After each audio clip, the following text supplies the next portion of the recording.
Au fil des épisodes précédents, nous avons évoqué l'Église. Aujourd'hui, nous nous retrouvons pour un voyage fascinant à travers l'histoire des temples bibliques. Imagine un fil d'or qui traverse toute la Bible, de la Genèse à l'Apocalypse.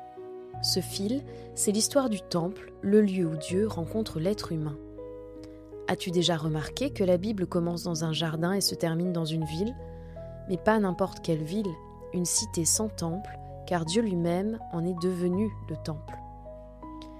Aujourd'hui, tu vas explorer avec moi cette progression extraordinaire en 3 grandes parties.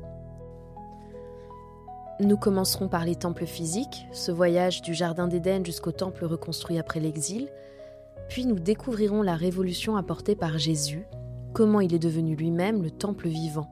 Et pour finir, nous verrons comment le concept de temple s'est spiritualisé des chrétiens d'aujourd'hui jusqu'à la vision finale de la Nouvelle Jérusalem.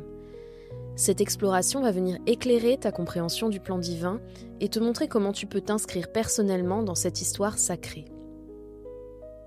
Revenons à la Genèse. Le jardin d'Éden n'était pas un simple paradis terrestre, c'était le premier temple de Dieu.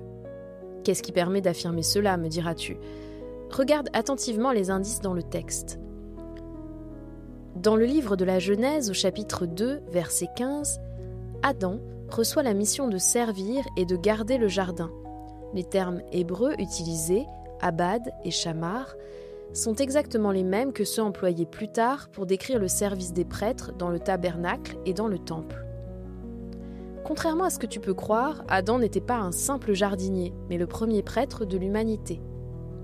En Éden, la présence de Dieu était tangible. La Genèse, dans son chapitre 3, verset 8, nous dit que Dieu se promenait dans le temple au souffle du jour. Cette proximité de Dieu est l'essence même d'un temple. Les manuscrits de la mer Morte appuient cette interprétation. Le document de Damas, découvert à Qumran, fait explicitement référence à Éden comme un lieu saint, primordial, préfigurant les temples ultérieurs. Et ces chérubins placés à l'est du jardin avec l'épée flamboyante après la chute d'Adam et Ève. Il rappelle étrangement les chérubins qui orneront plus tard l'arche de l'Alliance. Même l'arbre de vie avec ses multiples branches évoque la Ménorah, le chandelier à 7 branches du temple. Le jardin d'Éden était littéralement ce premier temple à ciel ouvert. Avançons maintenant de quelques siècles jusqu'à l'Exode. Après avoir libéré son peuple d'Égypte, Dieu ordonne à Moïse de construire un sanctuaire mobile, le tabernacle. « Qu'il me fasse un sanctuaire et j'habiterai au milieu d'eux », dit Dieu dans le livre de l'Exode au chapitre 25, verset 8. Cette structure n'était pas le fruit de l'imagination humaine. Chaque détail suivait un modèle céleste montré à Moïse sur la montagne. Le tabernacle te révèle un principe fondamental. Dieu veut habiter parmi son peuple, même dans le désert, même en mouvement. C'est un Dieu qui s'adapte à toutes tes conditions de vie, des plus agréables aux moins agréables. La structure tripartite du tabernacle, le parvis, le lieu saint, le lieu très saint, établit un schéma qui se répétera dans tous les temples ultérieurs. Elle représente les étapes de progression vers la présence divine du plus accessible au plus sacré. Les fragments des manuscrits découverts à Qumran fournissent des détails supplémentaires sur le culte lié au tabernacle, notamment sur les objets sacrés et les rituels. Ces textes confirment la place centrale de cette structure au sein de la théologie ancienne d'Israël. Environ 400 ans après le tabernacle, le roi Salomon bâtit enfin un temple permanent à Jérusalem. Ce temple, construit vers 960 avant Jésus-Christ, marque l'apogée de la nation d'Israël. Contrairement à ce que tu pourrais croire, ce n'est pas Salomon qui en a conçu les plans, mais Dieu lui-même qui les avait transmis à David, comme le rapporte le verset 11 présent dans le chapitre 28 du livre 1 Chroniques. David donna à Salomon, son fils, le modèle du portique et des bâtiments, des chambres du trésor, des chambres hautes, des chambres intérieures. La construction a duré 7 années exactement, nombre symbolique de perfection divine. Et lors de sa dédicace, le livre Un roi, au chapitre 8, verset 10, rapporte qu'un événement extraordinaire se produisit. La nuée remplit la maison de l'Éternel. La gloire de Dieu, la Shekinah, prit possession des lieux. Toutefois, ce temple, malgré sa splendeur, était voué à la destruction. C'est ainsi qu'en 586 avant Jésus-Christ, les armées babyloniennes de Nebuchadnezzar rasèrent le temple et emmenèrent le peuple en exil en s'emparant de ses richesses. C'est face à cette réalité dramatique qu'apparaît une innovation majeure, la synagogue. Les synagogues représentent une adaptation cruciale. Comment adorer Dieu sans temple, sans sacrifice, sans prêtre ? La solution ? Se concentrer sur l'étude de la Torah plutôt que sur les rituels sacrificiels. Cette évolution démocratise le culte. Il n'y a plus besoin d'être à Jérusalem pour rencontrer Dieu, il est possible de le faire partout où des hommes et des femmes se réunissent pour prier et étudier les textes sacrés. Les manuscrits de Qumran, notamment la règle de la communauté, attestent l'existence de structures communautaires similaires aux synagogues, démontrant que des formes de culte non sacrificielles s'étaient développées même avant la destruction du temple. Après 70 ans d'exil, le peuple revient enfin et reconstruit le temple sous la direction de Zorobabel. Le livre d'Esdras, chapitre 3, verset 12, nous apprend que ce second temple, achevé en 515 avant Jésus-Christ, était plus modeste que celui de Salomon, au point que les vieillards qui avaient vu le premier temple pleuraient. Un détail troublant, les textes ne mentionnent pas de manifestation glorieuse de la présence divine lors de sa dédicace. La Shekinah semble absente. Cette différence marquante laisse planer un sentiment d'inachèvement. 4 siècles plus tard, Hérode le Grand entreprend une reconstruction massive, transformant ce modeste édifice en l'un des plus impressionnants complexes religieux du monde antique. Mais malgré sa splendeur architecturale, quelque chose d'essentiel manque toujours. Le rouleau du temple découvert à Qumran décrit une vision idéalisée du temple qui diffère considérablement du temple hérodien historique, suggérant une critique des pratiques contemporaines et une attente d'un temple plus authentique. C'est dans ce contexte d'attente et d'insatisfaction qu'apparaît Jésus de Nazareth. Sa déclaration dans l'évangile de Jean au chapitre 2, verset 19 est révolutionnaire. « Détruisez ce temple et en 3 jours, je le relèverai. » L'évangéliste précise, il parlait du temple de son corps. Cette affirmation est révolutionnaire. Jésus se présente comme le véritable temple, le lieu définitif de la rencontre entre Dieu et l'être humain. Remarque ce détail fascinant. Dans notre liste des temples bibliques, Jésus occupe la 6e position. Le chiffre 6 est symboliquement associé à l'être humain, créé le 6e jour. En Christ, le temple n'est plus un bâtiment mais une personne, Dieu fait homme. Dans son évangile, Jean, au chapitre 1, verset 14, exprime très bien cette réalité. La parole s'est faite chair et elle a habité parmi nous. Le terme grec utilisé, eskenosen, signifie littéralement adresser sa tente, une référence directe au tabernacle. En Jésus, Dieu dresse sa tente parmi les êtres humains. Des manuscrits de Qumran interprètent le livre de Samuel et plus particulièrement son chapitre 7 et ses versets 10 à 14 de manière messianique, parlant d'un temple d'hommes, Mikdash Adam.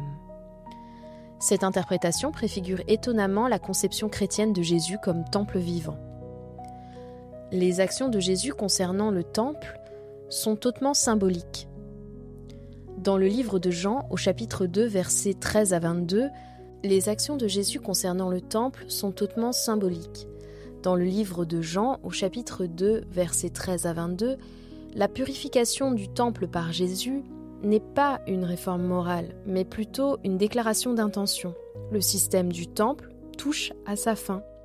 Lorsque Jésus meurt sur la croix, un événement extraordinaire se produit et est décrit dans le livre de Matthieu au chapitre 27, verset 51. Le voile du temple se déchira en 2, de haut en bas. Ce voile séparait le Saint des Saints du reste du temple. Cette déchirure signifie que l'accès à Dieu n'est plus restreint, mais ouvert à tous par le sacrifice de Christ. La résurrection de Jésus 3 jours plus tard accomplit sa prophétie. Le vrai temple est relevé. Ce n'est plus un bâtiment fait de pierre qui abrite la présence divine, mais une personne vivante. 40 ans après la crucifixion, en l'an 70, le temple de Jérusalem est détruit par les armées romaines. Cette destruction, prophétisée par Jésus, dans le livre de Matthieu au chapitre 24 verset 2, confirme le changement de paradigme. L'ère du temple physique est définitivement révolue. Pour les premiers chrétiens, cette catastrophe n'était pas la fin de l'accès à Dieu, car le vrai temple, Jésus-Christ, était toujours présent par son esprit. La présence divine n'était plus confinée à un bâtiment à Jérusalem, mais accessible partout où se rassemblaient les croyants. Cette transition du temple physique au Christ comme temple vivant représente l'une des plus profondes révolutions théologiques de l'histoire religieuse. Elle transforme radicalement la façon dont l'humanité conçoit sa relation avec le divin. L'apôtre Paul pousse la révolution christologique encore plus loin. Dans sa première lettre aux Corinthiens, au chapitre 3, verset 16, il pose une question saisissante. « Ne savez-vous pas que vous êtes le temple de Dieu et que l'Esprit de Dieu habite en vous ?» Cette déclaration est stupéfiante. Chaque chrétien devient un temple vivant où réside l'Esprit de Dieu. Ce n'est plus seulement Christ qui est le temple, mais toi aussi en tant que disciple de Jésus.